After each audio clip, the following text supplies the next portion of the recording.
All right. More pale pink ink about Prophet. Here we go.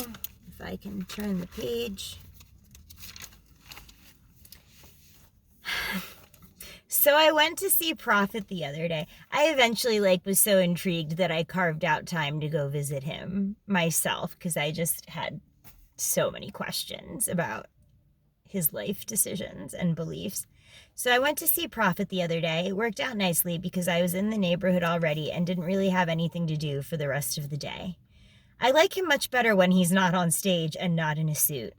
We went and sat in the air-conditioned office and talked quite a bit. We eventually had to stop so he could go pick up his kid from school. Otherwise, I would have talked to him for a long time. I asked a lot of questions about speaking in tongues and the difference between that and being ridden by a spirit in voodoo.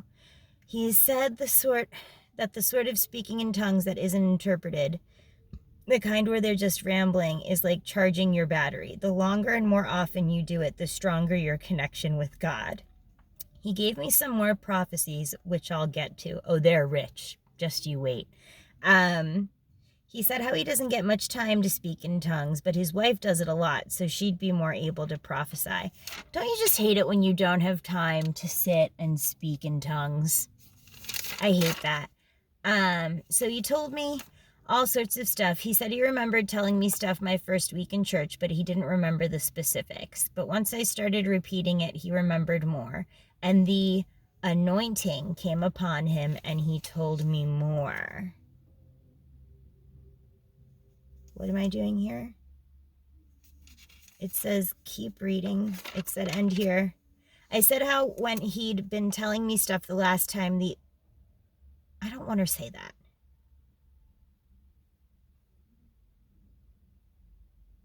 Do I really want to read this? Yeah, I guess I have to because I don't know how to do this otherwise. I said how when he'd been telling me stuff the last time, the only coherent thought I'd had was, well, that money's coming from Tay. Because I had just gotten my tabloid money. When he talked about getting money from an unexpected source. And I told him about that situation and how he arrived here on what was most likely the same day. Tay Diggs was in Jamaica at the same time as me, and it was very, very, very, very upsetting for me. And how he arrived here on what was most likely the same day, so it was a strange coincidence. And about what I planned to do with the money, he asked, is this guy still interested in you or something like that? And as usual, I gave a very adamant no. And he said that Tay is still interested in me. Insert emotion here.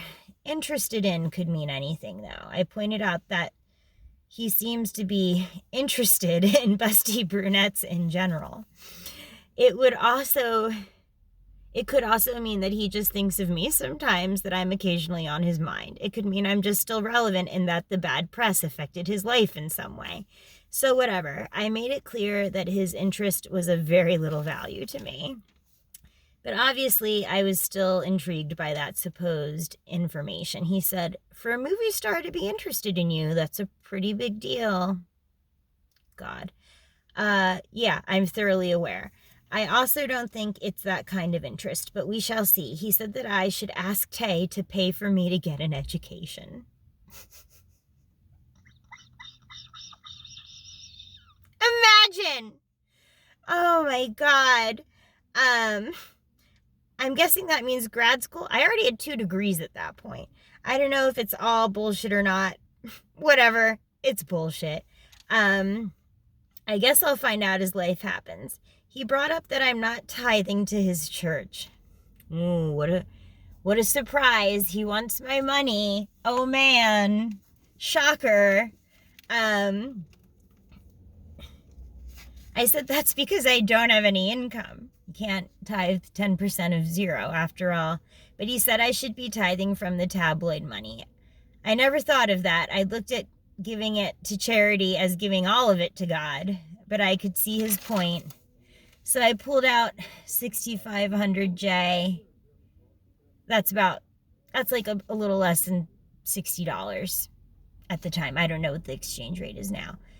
And said that should be roughly 10% of the 500 US I'd gotten from the tabloid. He said the $5,000 bill would be the 10% and he considered the other $1,500 to sow a seed. This guy. But whatever. He asked if I wanted it to be to find a job. He thought I'd been complaining about not having a job. I was okay with it. When I'd mentioned, when I said I didn't have any income, what I'd meant was to point out that you can't take 10% of zero. All right, that's enough for this one.